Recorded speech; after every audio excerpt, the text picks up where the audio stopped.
Кызыл диплом аны өзүнчө артыкчылык дегенден кийин анын артыкчылыктары болуш керек да. Кызыл диплом 3 окуган начар университеттен кызыл диплом менен алсаң алгандай кызыл диплом болот. Акча тууган рух менен бүтө турган болсо, анда бул система, анда бул закон анда бузат да. Спорт жаатында таланттуу бала болсо, балдар кыздарыбыз болсо, аларга да өзгөчө преференциялар болуш керек деп ойлойм. Ушундай биз кадрларды ушинтип кармап калышыбыз керек. Саламатсыздарбы урматтуу көрүүчүлөр, буга чейин жогорку кеңештин депутаты Марлен Маматалиев жогорку окуу жайларын кызыл диплом менен аяктаган студенттерди мамлекеттик кадрлар резервине конкурссуз алууну сунуштаган мыйзам долбоорун жазып коомдук талкууга койгон болчу. Биз азыр жогорку кеңештин депутаттарынан ушул мыйзам долбоору тууралуу пикирин жана ошондой эле артыкчылык менен аяктаган адистер үчүн дагы кандай кошумча артыкчылыктарды берсе болот, пикирин сурап көрөлү. Эми чындап эле бүгүнкү күнү студенттер окуп атат, бирок эмне айырмасы бар кызыл менен көктүн да. Анда жөн эле диплом деп койбойлу, анда жөн эле окуй берсин, барып тапшырып кое берсин. Бирок кызыл диплом өзүнчө артыкчылык дегенден кийин анын артыкчылыктары болуш керек да. Анткени балдар биринчи класстан эле, биринчи курстан эле билебиз, жакшы окуганын, жакшы бизге караганда баягы экзамендерди 5 тапшырганын. Демек, мындай адамдар сыртка чыгып кетпесин деп атабыз. Утечка мозгов деп айтып коет. Ошондой болбосун деп атабыз. Жакшы акылдуу балдарды колдон келишинче кайра эле алып келип туруп өзүнүн мамлекеттик иштете деп атабыз. Эгерде ал эконом факты бүткөн болсо, экономика тармагындагы Минфинге болобу, Минэкономика болобу, же башка мамлекеттик госоргандарга болобу иштесин. Ал ошол жерде резервке эле автоматтык түрдө кирсин дагы, ошол жакта иштесин. Бул жанагы мен айтып кеткендей, башка мамлекетке чыгып кетпесин, кетип калбасын деп алып калалы деген ошол милдет менен киргиздик. Башка артыкчылыктарды пока бербейбиз. Бул жетиштүү артыкчылык деп ойлойм. Бул менен биз көп нерсени чечебиз деп ниет кылып турабыз. Эми диплом окуу жай боюнчачы негизи бул бир өзүнчө бир саясат кылышыбыз керек мындай. Мен өзүмдүн пикиримде армияга кызмат кылдыбы, ошол эле жана Баткен окуясында эле Баткен областында кызмат кылгандар конкурссуз өтүп, биринчи ошолордон башташыбыз керек да. Негизи башы. Анан кийин кызыл диплом 3 окуган начар университеттен кызыл диплом менен алсаң алгандай кызыл диплом болот.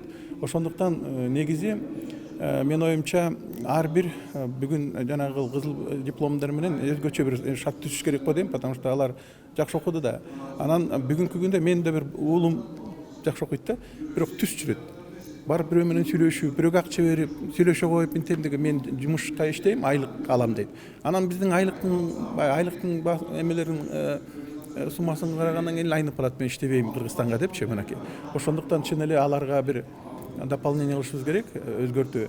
Бирок кандидаттар бар, профессорлорубуз бар, илимий эмелерибиз бар. Ошолор менен кошо деле эмеч керек да. Бирок кызыл диплому бар адамдарды мамлекет, коом баалаш керек. Алар эмгек, алар иштегенди билет, жалкоо эмес, анан билими бар адамдар да. Бирок тилекке каршы алар бирөөгө барып пара бере албайт, алдай албайт, анан ошентип эле четке чыгып калып атышат да.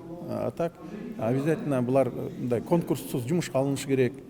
Эми кызыл диплом бүткөндөн кийин алардан жакшы билимде жок да, миңдеген адамдан бир адам алып атсачы.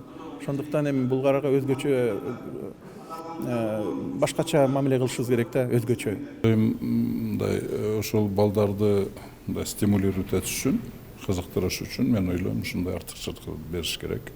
Бирок ошол эле кезде жанагы кызыл эме менен аттестат менен бүткөндөр, алтын медаль менен бүткөндөр, ал анык болуш керек да. Ошол баягы жасалма дагы акча тууган рух менен бүтө турган болсо, анда бул система, анда бул закон анда бузат да. Ошондуктан мен ойлойм, раз мынчалык артыкчылыктар менен бүткөн балдарга жеңилдиктерди, льготторду берип аткандан кийин, значит, наркы жагынан караш керек да, чтобы жанагы артыкчылыгы чын болуш керек да, артыкчылык берип бүткөн. Мен спортко да таланттуу, мүмкүн талант, художник таланттуу болуп атса өзгөчө, же бул театр, маданият жаатында таланттуу бала болсо, спорт жаатында таланттуу бала болсо, балдар кыздарыбыз болсо, аларга да өзгөчө преференциялар болуш керек деп ойлойм да. Мен өзүм Бiri диплом алтын медаль менен бүткөм да, экинчиси кызыл мектеп, кызыл диплом менен бүтүргөм Орусияданчы. Бул туура эле. Ошол окуган кишилер артыкчылык менен жөн эле буну сатып албайсың да. Андан өздөрүнүн квалификациялык бир жанагы тескөөлөрү бар, ошодон өтүшүң керек. Даже мындай жанагы орусча айтмакчы промежуточный жанагы экзамендерден даже бир 4 болбош керек, 3 болбош керек, пересдача деген болбош керек. Сен ушул артыкчылыкты алам десең, башынан аягына чейин жалаң 5ке окушуң керек да. Ошондо гана сен жана комиссия карайт, ГАК деп коет, государственная аттестационная комиссия, жол экзаменацион комиссиялар баары отуруп карап чыгып, анан ушул татыктуу эмес деп биз окуп жүргөндө, ошол сенде 3-4 болсо промежуточный, ошондо кызыл диплом беришет. Анан баары промежуточный жанагылардагы баалар 4 жок болсо, анда алтын медаль беришет да. Анда карап өтүп тейлип отуруп. Мындайларды бериш керек, шарт түзүп бериш керек. Ушундай биз кадрларды ушинтип кармап калышыбыз керек. Эртең эми мисалы жакшы окуган балдар, ошол эле отличник дейбиз, артыкчылык менен өткөндөр, специалисттер бүт эле жакта сурайт, кетип калат. Ошолорду шарт түзүп берип, ушундай жана жакшы жерлерге жумушка алыш керек, мүмкүнчүлүк бериш керек, ошолорго тастыкташ керек. Кадр чечип атпайбы бардыгын? Азыр кадрдын жоктугунан ушундай атсап атабыз.